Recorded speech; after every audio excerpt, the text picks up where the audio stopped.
Descubre el escalofriante precio de un humano en la antigua Roma.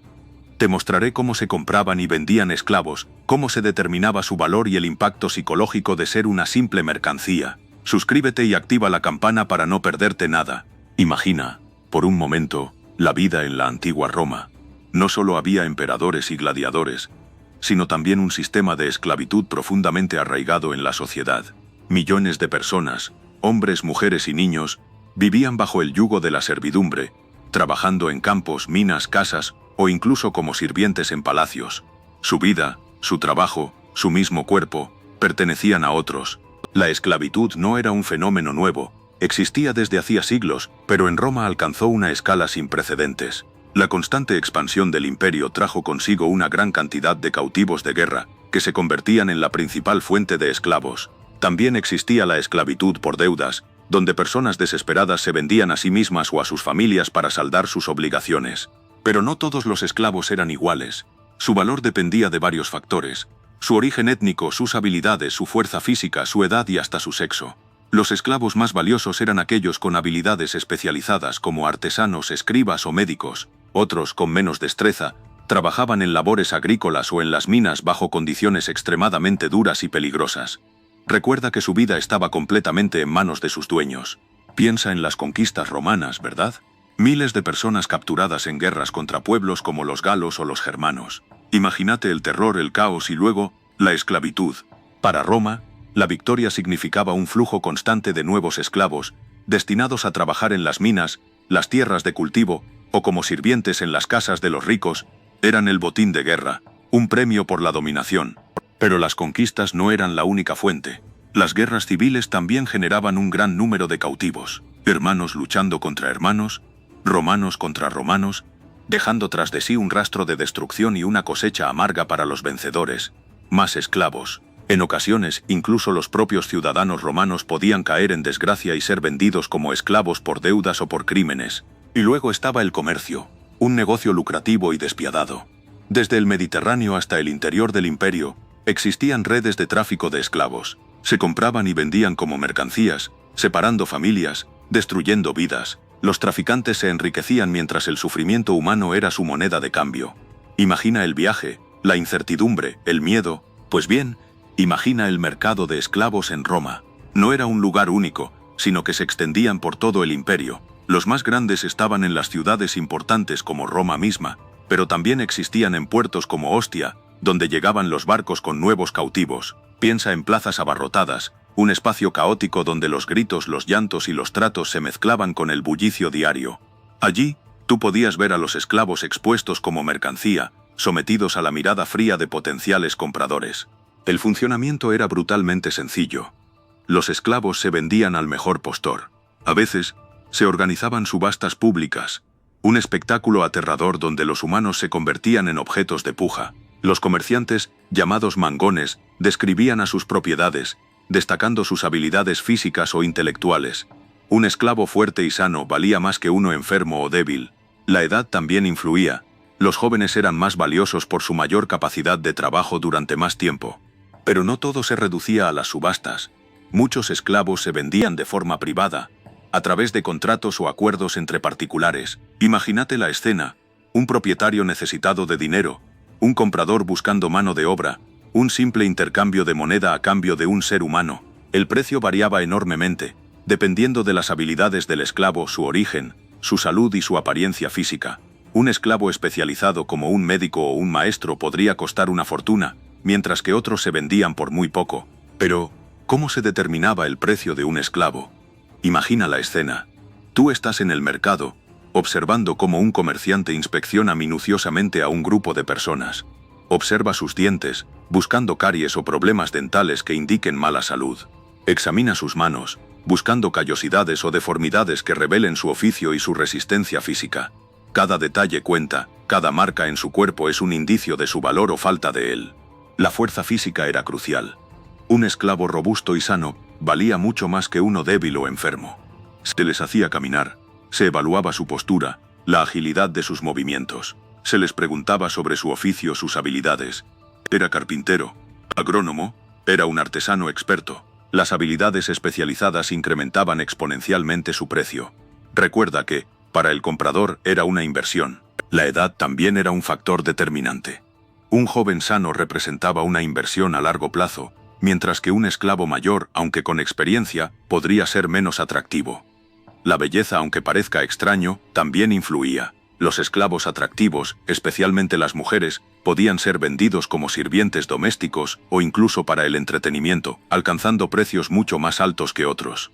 Piensa en ello tu destino, tu valor, determinado por la mirada fría de un extraño. Observa cómo el comerciante palpa los músculos de un joven esclavo. La fuerza física era crucial. Un hombre robusto capaz de trabajos pesados en el campo o en las minas valía mucho más que alguien débil o enfermo.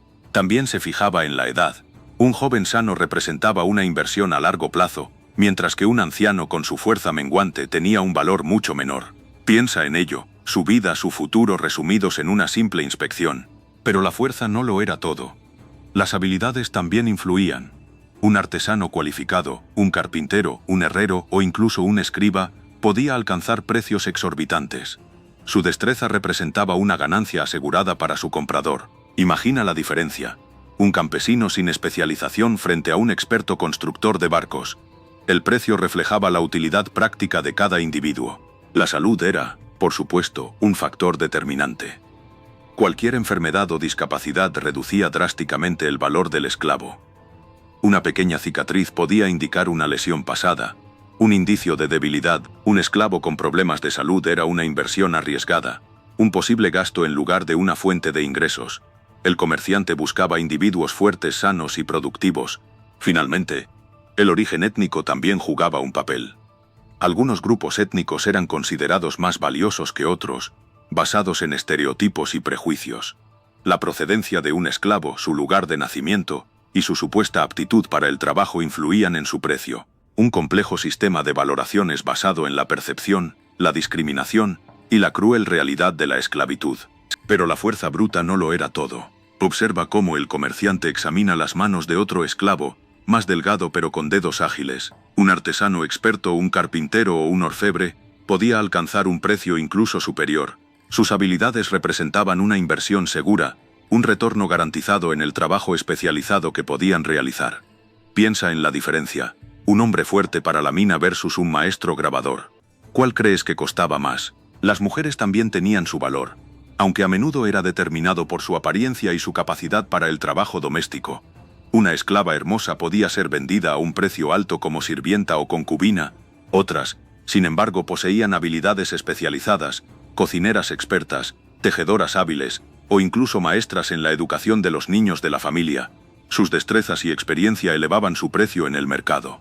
Incluso los niños no estaban exentos. Un niño pequeño, aunque no generaba ganancias inmediatas, representaba una inversión a largo plazo. Con el entrenamiento adecuado, podrían convertirse en trabajadores especializados o formar parte del servicio doméstico. Su precio dependía de su salud y de la percepción de su potencial futuro. Recuerda que para los romanos, un esclavo era una mercancía, y su valor se basaba en su capacidad para generar riqueza. Mira cómo el maestro de ceremonias golpea con un martillo la tarima de madera. Silencio. Se hace el anuncio, el latigazo del subastador corta el aire, y la multitud expectante se tensa. Te encuentras en el corazón de la subasta. Un espectáculo brutal donde la vida de una persona se reduce a un simple número. Observa cómo los potenciales compradores, patricios y plebeyos por igual, examinan a cada esclavo con frialdad, evaluando su fuerza, habilidades y apariencia. Cada gesto, cada mirada, revela el despiadado mecanismo del mercado. Las ofertas se suceden. Un murmullo constante que se intensifica con cada puja. El precio sube, bajando y subiendo como las olas del mar.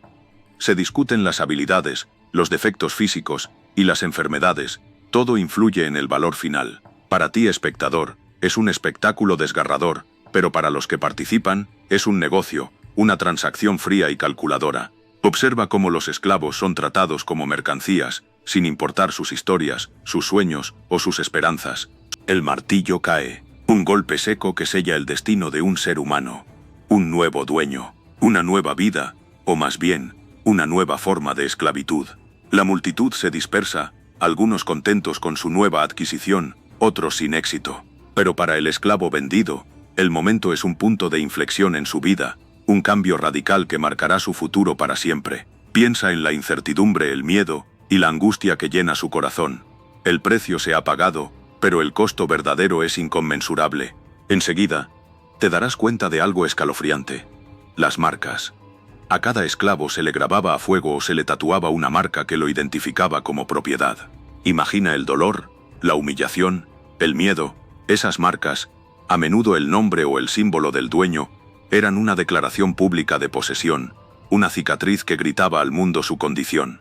Eran como una etiqueta, un código de barras humano, irreversible e indignante. Pero las marcas no eran solo fuego. A veces, eran tatuajes elaborados, diseños que reflejaban la crueldad o la vanidad del propietario. Podían ser simples iniciales, símbolos familiares, o incluso representaciones grotescas.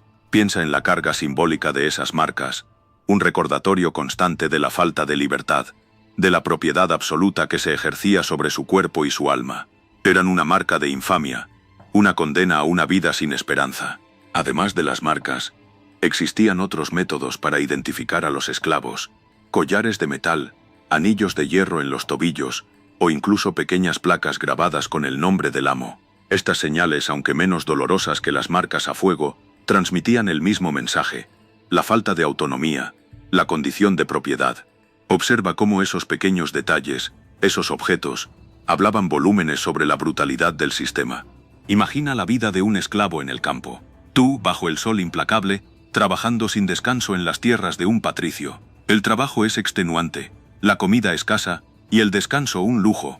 Cada día es una lucha por la supervivencia, marcada por el látigo y la mirada fría de tu capataz. No hay esperanza de libertad, solo el incesante ciclo de trabajo, hambre y sueño.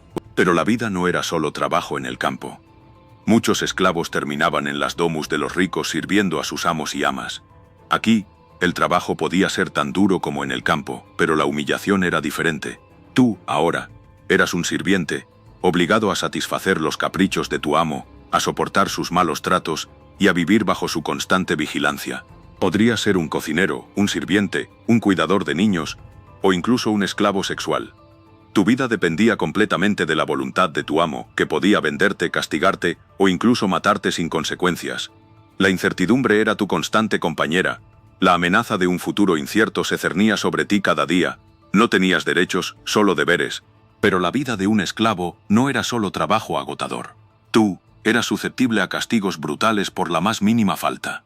Un látigo, un golpe, una humillación pública eran parte de tu realidad. Imagina el miedo constante, la incertidumbre, la opresión que te carcomía el alma. Pero incluso en la oscuridad más profunda, la llama de la esperanza podía brillar.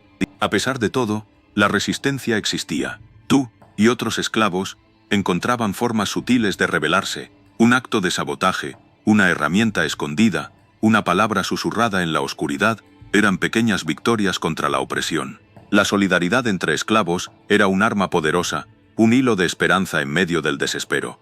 En ocasiones, la resistencia se volvía más abierta. Tú, quizás fuiste testigo de una revuelta, de un intento desesperado por alcanzar la libertad. Estas rebeliones, aunque a menudo reprimidas con brutalidad, eran un testimonio de la indomable fuerza del espíritu humano. La lucha por la libertad, a pesar del riesgo, era una apuesta que muchos estaban dispuestos a hacer. Pero la opresión no te doblegaba. En tu corazón, la llama de la libertad ardía. A pesar de los castigos, la esperanza de escapar, de desafiar a tus amos, era un susurro constante. Tú, junto a otros esclavos, planeabais fugas nocturnas, aprovechando la oscuridad para intentar alcanzar la ansiada libertad. El miedo era tu compañero, pero la sed de libertad era más fuerte. Las rebeliones, aunque a menudo aplastadas con brutalidad, eran un testimonio de tu resistencia. Imagínate, una revuelta en las minas, la desesperada lucha por la supervivencia contra los guardias armados, el eco de los gritos de libertad mezclados con el crujir de las cadenas rotas. Aunque la mayoría de las veces fracasaban, esas rebeliones enviaban un mensaje claro a tus opresores. Tú no eras un objeto inerte. La fuga era un acto de valentía extrema. Solitario, o formando parte de un grupo, te lanzabas a la incertidumbre. El camino era largo y peligroso, lleno de obstáculos y peligros. El hambre, la sed, la persecución, eran constantes amenazas. Pero la idea de la libertad, aunque distante, te impulsaba a seguir adelante, a desafiar el sistema que te había convertido en mercancía. Imagina por un instante la pérdida total de tu identidad. Te arrancan tu nombre, tu historia, tu pasado. Te convierten en un número, en una mercancía, sin importar tus sueños, tus miedos, tus anhelos. Te miran, te evalúan, te tocan como si fueras un animal sin consideración alguna por tu humanidad. Esa mirada fría, deshumanizante, te penetra hasta lo más profundo, dejando una cicatriz invisible pero dolorosa en tu alma. El constante miedo a los castigos, a la violencia, a la separación de tus seres queridos. Esa angustia se convierte en tu compañera inseparable. La esperanza, ese tenue rayo de luz, se desvanece poco a poco, reemplazada por una apatía profunda, una sensación de vacío existencial. Te despojan de tu dignidad, de tu voz, de tu derecho a la autodeterminación. Tu cuerpo es tuyo, pero tu espíritu ya no te pertenece. La deshumanización no es solo física, es una herida profunda en el alma. Te roban tu capacidad de soñar, de amar, de sentirte parte de algo más grande que tu propia miseria. Te convierten en un objeto, en una sombra, en un ser sin nombre, sin historia, sin futuro. La pérdida de la humanidad es la herida más terrible que la esclavitud inflige. Un vacío que perdura incluso después de que las cadenas se rompen. Piensa en la magnitud de este sufrimiento, en las familias destrozadas, en las vidas truncadas. La esclavitud romana dejó una cicatriz profunda en la historia, un legado de dolor que resuena hasta nuestros días. No se trata solo de números en un registro, sino de personas, con nombres, historias y sueños, reducidos a mercancía. Es importante recordar este pasado, no para regodearnos en el sufrimiento, sino para aprender de él, para comprender cómo la deshumanización puede llevar a atrocidades inimaginables y para evitar que se repitan. Tu conocimiento es una herramienta poderosa contra la injusticia. El estudio de la historia, especialmente de sus aspectos más oscuros, nos ayuda a construir un futuro mejor. Reflexiona sobre la fragilidad de la dignidad humana y la importancia de la empatía. Recuerda que cada persona tiene una historia, un valor intrínseco que nunca debe ser ignorado. Espero que este vídeo te haya hecho reflexionar. Si te gustó, dale a like y suscríbete para más contenido histórico. ¿Qué piensas sobre la esclavitud en Roma? Déjalo en los comentarios.